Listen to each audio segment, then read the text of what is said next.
Welcome दोस्तों। आज की वीडियो में हम बात करेंगे इंडिया पाकिस्तान और गजा के ऑनगोइंग कॉन्फ्लिक्ट की, जहां पॉलिटिक्स के बीच लोग अपनी जिंदगी हार रहे हैं। क्या आपको लगता है कि इस दुनिया में सच में जस्टिस होता है? लोग जुल्म करते हैं और अक्सर बच भी जाते हैं। अमीर और ताकतवर लोग कानून के ऊपर खड़े मिलते हैं और गरीब उनके लिए सिर्फ एक सपना बन जाता है।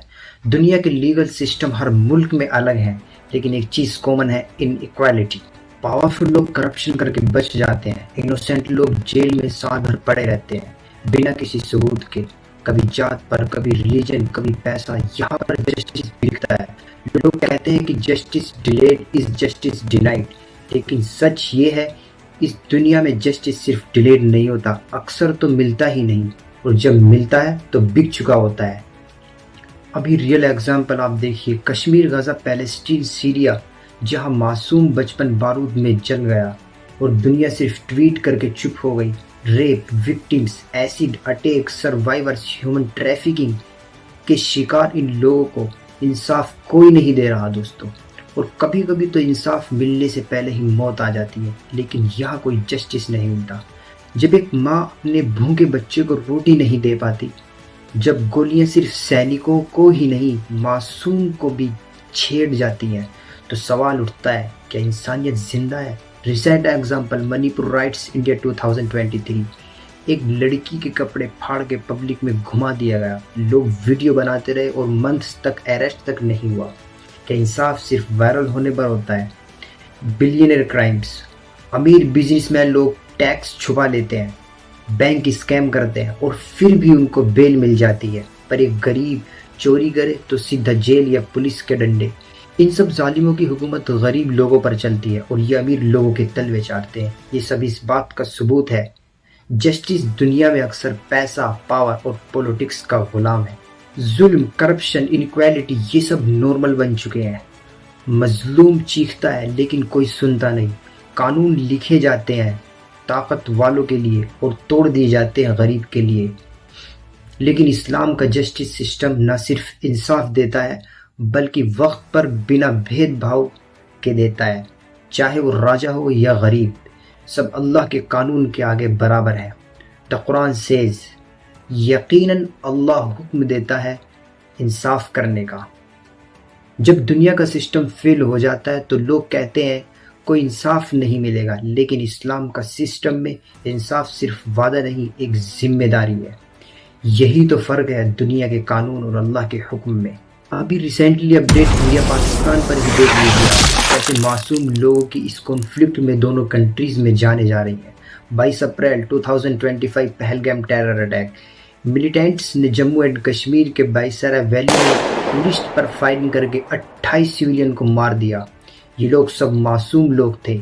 इस्लाम कहता है, अगर किसी ने एक भी किसी बेकसूर मासूम इंसान का कत्ल किया तो उसने पूरी इंसानियत का कत्ल किया। बट यहाँ तो एक नहीं बल्कि बहुत से लोगों को कत्ल किया जा रहा है। 23 to 30 April diplomatic fallout, India ने पाकिस्तान पर टेरर सपोर्ट का इल्ज़ाम लगाते हुए डिप्लोमेटिक रिलेशन डाउनग्रेड की, बॉर्डर बंद किए, ट्रेड सस्पेंड किया और एक दूसरे को डिप्लोमेट्स को एक्सपेल किया। 7 मई operation Sindoor, India arm force ने ऑपरेशन सिंदूर शुरू किया। 14 air missile strikes, Pakistan administered Kashmir और पंजाब में राफेल फाइटर से SCLF यानी मिसाइल्स, ब्रह्मोस और स्काई स्ट्राइकर ड्रोन्स यूज किए गए। 8 मई Pakistan counter strikes and drone war, Pakistan ने फिर से इंडियन सिटीज जैसे अमृतसर पर ड्रोन मिसाइल स्ट्राइक्स की, जिसे इंडिया ने S-400 मिसाइल सिस्टम से इंटरसेप्ट किया। ये साउथ एशिया का पहला ड्रोन वार माना जा रहा है। 9 मई, करीब 13 घंटे की रिलेटिव कॉम के बाद LOC पर आर्टिलरी और ड्रोन एक्सचेंज वापस शुरू हुआ, जिसमें दोनों तरफ सिविलियंस एरियाज भी हिट हुए। Civilians and daily life impact, इस पर लोगों की लाइफ पे क्या इम्पैक्ट पड़ा।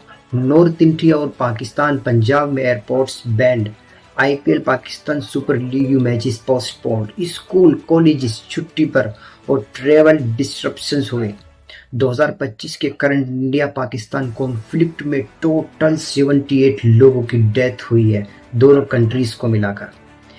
पाकिस्तान के 33 सिविलियंस और इंडिया के 26 पहलगाम अटैक और 16 सिविलियंस 3 सोल्जर्स, टोटल 45 इंडिया के और 33 पाकिस्तान के। आप सोचे अगर आपके मोहल्ले में एक भी किसी की डेथ हो जाए तो पूरा टाउन या एरिया सैड फील करता है, लेकिन यहाँ सिर्फ लोगों के दिमाग में यही चल रहा है कि देखते हैं इस बार कौन पावरफुल काउंटर करता है।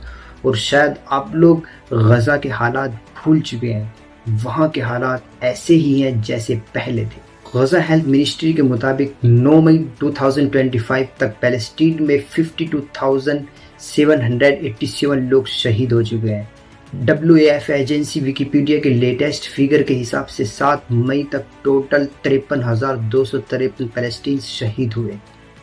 ANHA ने भी रिपोर्ट किया है कि टोटल डेथ करीब 53,000 तक पहुंच चुके हैं। पिछले 48 घंटों में कम से कम 70 लोग शहीद हो चुके हैं। AI रेंटिस हॉस्पिटल में एक मेलनोरिस इन्फेक्ट की डेथ हुई। आप सोचें कि जो बच्चे सिर्फ अभी दूध ही पी रहे हैं उन लोगों की डेथ हो रही है। गजा पर मार्च से ब्लॉकेड लगा हुआ है, जिसकी वजह से 90% से ज़्यादा इलेक्ट्रिसिटी कट, पानी की सप्लाई गिर गई है और 27 हॉस्पिटल्स बंद हो चुके हैं। 22 लाख इमरजेंसी फूड इनसिक्योरिटी से जूझ रहे हैं।